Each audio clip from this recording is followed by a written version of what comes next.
Hello and welcome to the History of Russia. As usual, I'm Damon and this is episode 9, and then there was 1. Thanks for listening in. Last week we covered the second half of Sviatoslav's reign and saw how he accepted a Byzantine deal to invade Danubian Bulgaria that he probably should have refused. The invasion started well, but then faltered as Sviatoslav had to rush back to Kiev to rescue the city from a Pecheneg siege. Undeterred though, he went back to Bulgaria, but this time he pushed too far south and threatened the empire, so the new man in charge, John Red Boots Simiskis, raised an army, forced the Rus to retreat, and then sent them packing. And on the way back to Kiev, Sviatoslav was ambushed and killed by the Pechenegs. And whilst this was a disaster for Sviatoslav personally, dynastically all was not lost. So in the first part of this episode, we'll look at how the 3 sons of Sviatoslav avenged their father, defeating the Pecheneg Khan, and then ruled harmoniously together, ushering in a golden age for Kievan Rus. Except we won't, because sadly none of that happened. The actual story is one of a bitter fraternal rivalry, and within 8 years, 2 of the brothers would be dead. And then in the second half of the episode, we'll look at how the remaining sibling became one of the most notable Grand Princes of Kievan Rus. But before we start, I've got a couple of important points. The first is a reminder that we're still at the mercy of Nestor's primary chronicle, which, if you remember, was put together in the early 12th century, well over 100 years after the events I'll be covering today. So I'll need you to bear that in mind, particularly when the detail on a particular period is sparse and lacking in detail, like it is for a lot of the period covered by this episode. And then secondly, just a quick reminder that the podcast website is historyofrussia.podbean.com. There you can find some usual visual aids such as maps and timelines to accompany the podcast. And if you want to get in touch, then you can in a number of different ways. Via the website, via Twitter, which is @HistoryRussia1, or this good old-fashioned email, nordicworld@outlook.com. Or you could follow me or subscribe to the podcast on whichever platform you listen in on. Okay, that's the intro and the marketing done, so 2 ticks from me. Let's get stuck into the history. And first off, let's reacquaint ourselves with the 3 surviving sons of Sviatoslav. It's worth noting here that this is the first time that the Rurikid dynasty has had to contend with multiple heirs. Rurik and Igor both had 1 surviving son, and Oleg none, or none that we know of, although I doubt whether for all 3 of them any of that was actually true. Their sons and daughters that were born to them weren't in all cases recorded. Anyway, back to the children of Sviatoslav. So the eldest is Yaropolk, and in the middle there's Oleg, and they're full brothers. And then bringing up the rear is a younger half-brother named Vladimir, and he's at a bit of a disadvantage in the dynastic stakes, as Sviatoslav was never married to his mother, a woman called Matusha. Now, if we accept the primary chronicles version of when they were born, and to be honest we don't have a lot of choice, in 972, Yaropolk is 20, Oleg is 15, and Vladimir 14. And so it's Yaropolk who became the next man in charge, mainly because, well, that's the normal way of things in most hereditary monarchical regimes, and also, I guess, because of his age and maybe his character. So let's find out what he gets up to. And unfortunately, as I've mentioned, we've got very little to go on, certainly from our main sources anyway. The primary chronicle tells us that Sviatoslav had given Kiev to his eldest son. Remember that this was part of his distribution of Rus territories that happened when he headed off to invade Bulgaria for the second time in 969. And just for the record, Oleg was given the Drevlian lands and Vladimir got Novgorod. European sources, some of them contemporary and some from later centuries, report that Yaropolk sent envoys to the Holy Roman Emperor in Easter 973, and possibly also to the papal court. And then we're told that a certain Saint Bruno of Kievan was sent to the Rus lands and that he succeeded in converting a local king, one of 3 brothers who ruled the land, to Christianity.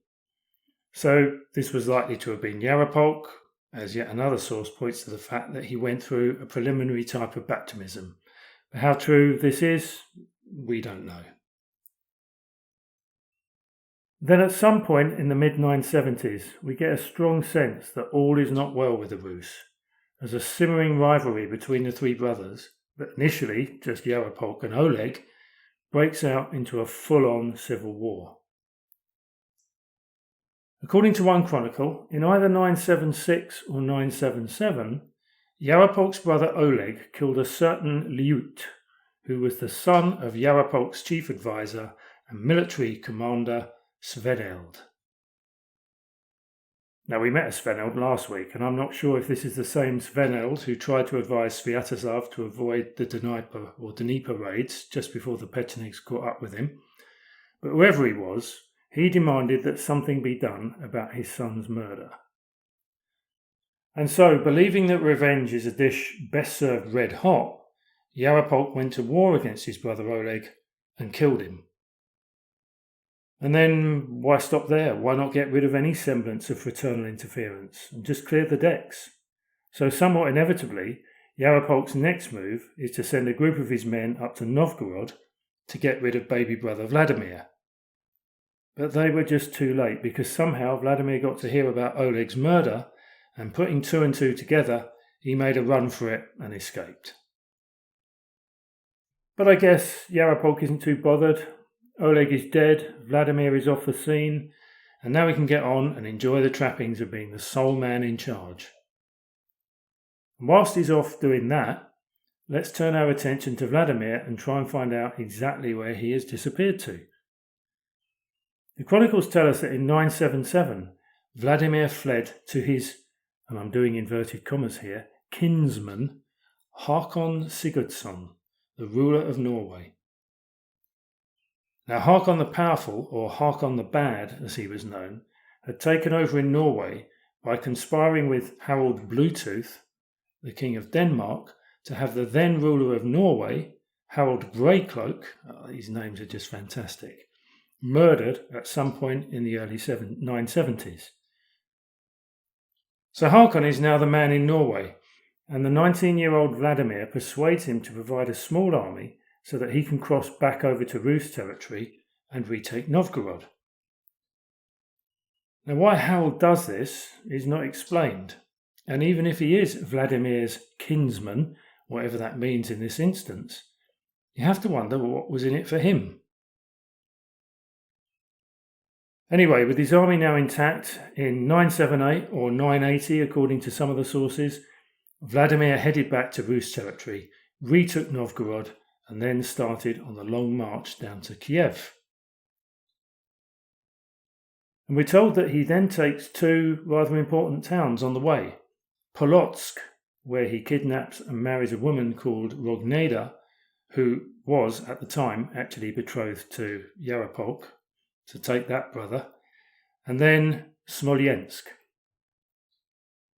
And then finally he arrives in Kiev, takes the city, murders Yaropolk, and is proclaimed Grand Prince of Kiev. Impressive stuff, and I'm sure that Sviatoslav himself would have approved.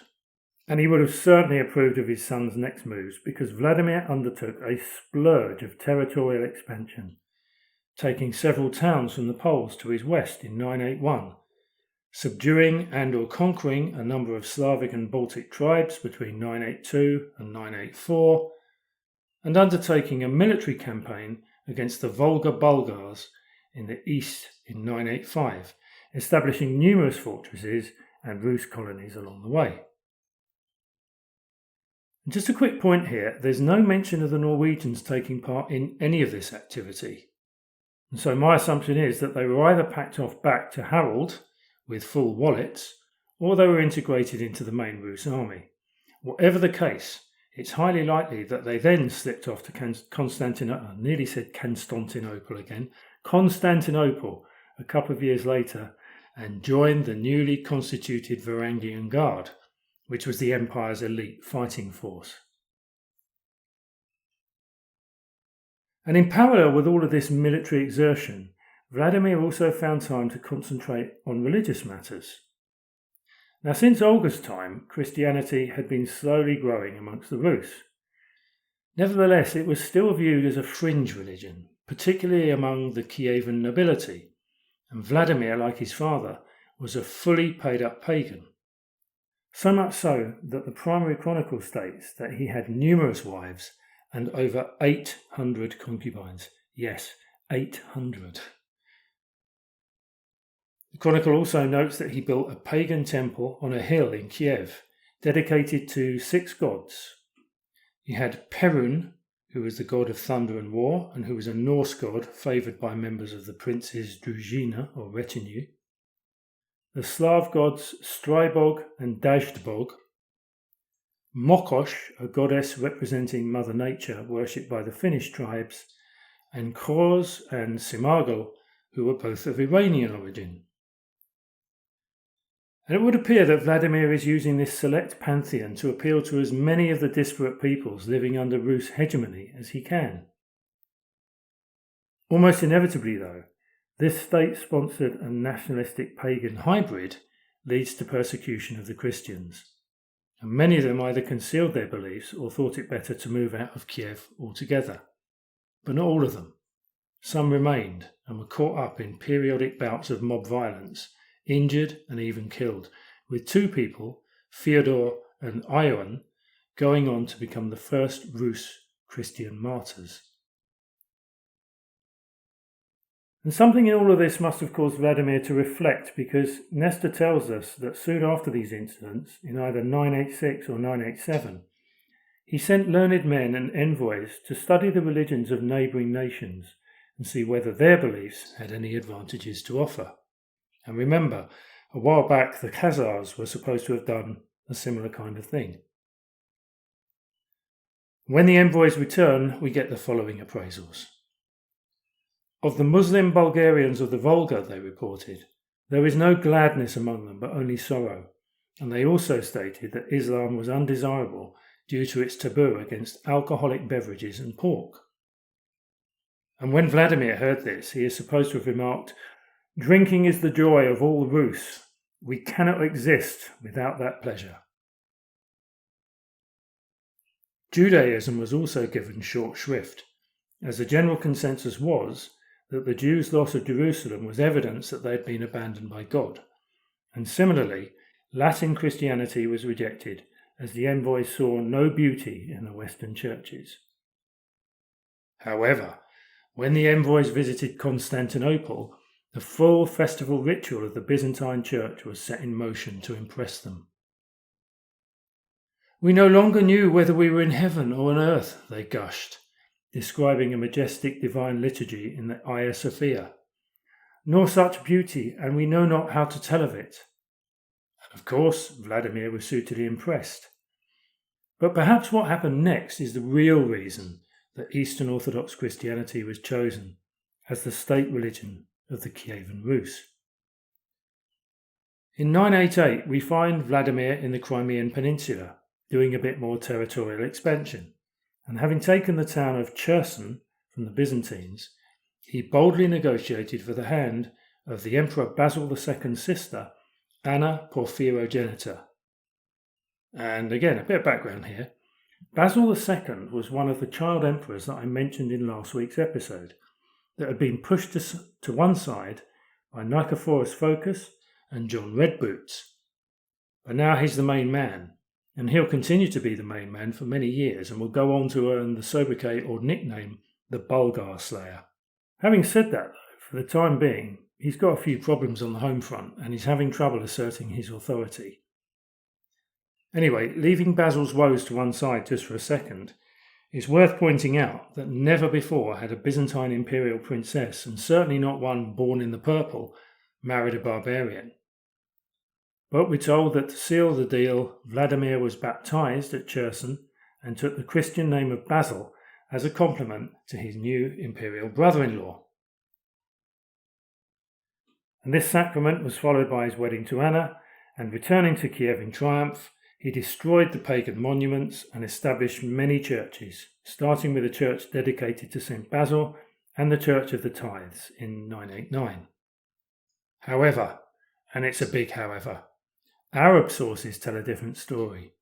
They report that in 987, two Byzantine nobles, Bardas Sclerus and Bardas Phocas, revolted against Basil II, with Phocas even proclaiming himself as emperor in the September of that year. So Basil needed help, and he needed it like right now, and so he turned to the Kievan Rus for assistance, even though they were technically enemies at the time. Vladimir pondered, but eventually agreed. But in return, he had two conditions. Well, it's sort of one really, with two sort of aspects to it. Number one, he agreed to accept Orthodox Christianity as his religion and to Christianize his people because he wants to marry Anna, and with this he'll get a seat at the top table using the kudos that his high-profile marriage brings. Basil had no choice really, he hastily agreed. Anna no doubt had no say in the matter, and when the wedding arrangements were settled, Vladimir dispatched 6,000 troops down to Constantinople, and they assisted Basil in putting down the revolt. And I definitely think it's the second version of events that holds true here. I just can't see Basil agreeing to marry off his sister just because he's lost a settlement on the Crimea. We know the way the Byzantines work.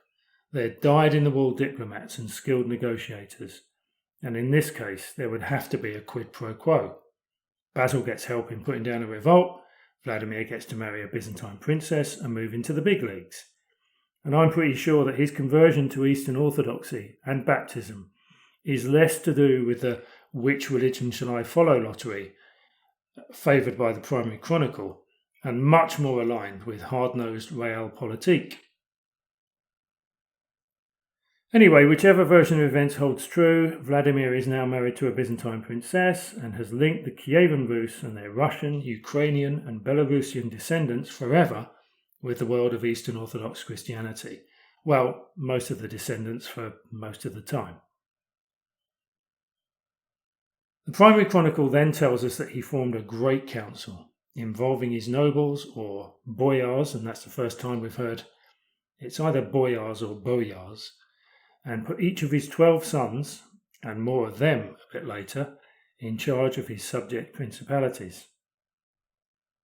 In 991, he founded the city of Belgorod, and in 992 he went on a campaign against the White Croats that lived on the border of modern Ukraine. However, this campaign was interrupted by occasional raids and attacks by, guess who? Yeah, you're right, the Pechenegs on Kiev and the surrounding area, which Vladimir and his sons had to put down intermittently. In his later years, he lived in relative peace with his other neighbours, mainly Boleslav I of Poland, Stephen I of Hungary, and of course Basil down in Constantinople. Now, unfortunately, in 1011, Anna died, but even at the relatively old age of 53, well, it was for that time, Vladimir wasn't going to settle for the quiet widower's life, and presumably by this time the 800 concubines had been sent packing, and so he married a granddaughter of the Holy Roman Emperor, Otto the Great. And then in late 1014, Vladimir had a run-in with his son Sviatopolk, which I'm actually going to cover in more detail next week. And then one of his other sons, Yaroslav, stopped forwarding tribute to Kiev. So Vladimir decided he'd got to act against this insolence and began gathering his army. However, before he could lead his troops into battle, Vladimir fell seriously ill, and he died in 915 at a place called Berestova, near modern-day Kiev.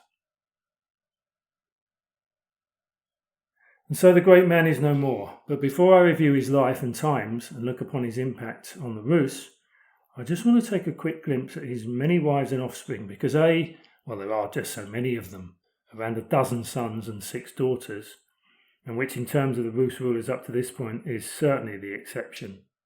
And B, quite a few of them will appear in next week's episode, and so it's probably a good idea to introduce them now. So Vladimir is first married to a woman called Olava or Alogia, and he has one son, Vyacheslav, and from what I can see, we never hear of him again. Then there is a Greek nun, no name, who had actually been married to Yaropolk, Vladimir's brother. Now, a son was born to this Greek nun called Sviatopolk, who I've just mentioned actually. And Sviatopolk could have been Vladimir's son, he could have been Yaropolk's son, and we just don't know. Wife number 3 is Rogneda. This is the woman that he kidnapped on his march to Kiev. And with Rogneda, he has another 4 sons. Now, my pronunciation on this episode has not been that great, and I don't think it's going to get any better. So we have Izyaslav, Yaroslav, Vsevolod, and Mstislav. Maybe there were 2 Mstislavs. And then we have 3 daughters, Predslava, Premislava, and Mstislava. Wife number 4 is a Bulgarian woman called Adela, and another 4 sons come along. Boris, Gleb, Stanislav, and Sudislav, and we'll certainly hear more of Boris and Gleb. Wife number 5 is a woman called Malfrida, and 1 more son, Sviatoslav, is born. Then we've got Anna Porphyrogenita, and they have a daughter called Theophana, and some sources think that Boris and Gleb, who I've just mentioned, are Anna's sons, but like I say, most think that they actually were born to the Bulgarian woman Adela. Then with the granddaughter of Otto the Great, there's Maria, and finally a couple of others who the sources don't really know who their mother was, and that's a daughter called Vladimirovna and a son called Pozhvizd. Okay, let's have a look at the significance, Vladimir's significance and legacy. He's gone down in history as Vladimir the Great, and as far as I can tell, that seems to be mainly due to the wholesale conversion to Eastern Orthodoxy. And the reality is that during Vladimir's reign, the Varangian/Rus period of Eastern Slavic history ends, and the Christian period begins. When we talk of the conversion, it doesn't just seem to have been for political or geopolitical reasons either, as during the Christian part of his rule, he seems to have become genuinely pious. We're told that he lived the teachings of the Bible through acts of charity, would hand out food and drink to the less fortunate, and made an effort to go out to the people who could not easily access him. He founded numerous churches, established schools, protected the poor, and introduced ecclesiastical courts. And the memory of Vladimir has also been kept alive by innumerable Russian folk ballads and legends, which refer to him as Krasno Solnishko, either the fair sun or the red sun. And he's also generally revered in Ukraine and Belarusia. Various cathedrals and monuments are either dedicated to him or named after him, as is the town of Volodymyr Volynysky in northwestern Ukraine, and perhaps also the city of Vladimir in Russia, although that could have been founded by a later Vladimir. The jury's still out on that one. But along with this Christianity and bricks and mortar, there's so much more to weigh up about his life. I mean, when you look at it, he seized power from what looked like a hopeless position, successfully continued his father's expansion policy, rallied everyone, well, apart from the Christians at the time, around his combined model of paganism, took Kievan Rus onto the big stage with his marriage to Anna, and was then viewed as an equal among the various neighbouring states, divided his territory up amongst his sons, giving them real responsibility and preparing them for the future. And one last point, which I think is a good indicator in these violent times. He died in his bed, unlike his father and grandfather. So based on all of that, I think the title of Vladimir the Great is well justified. Okay, we're going to leave it there for this week. Join me next week when we'll take a bit of a recap. We're going to look at how Kievan Rus has developed over its first 150 years in terms of governance, culture, outlook, and also how it was viewed by its friends and enemies. And then we'll look at two of Vladimir's sons, Sviatopolk and Yaroslav, see how they develop this legacy, and a bit of a spoiler alert, it's a bit of a mixed bag. So until then, stay safe, look after yourself, and I'll see you all soon.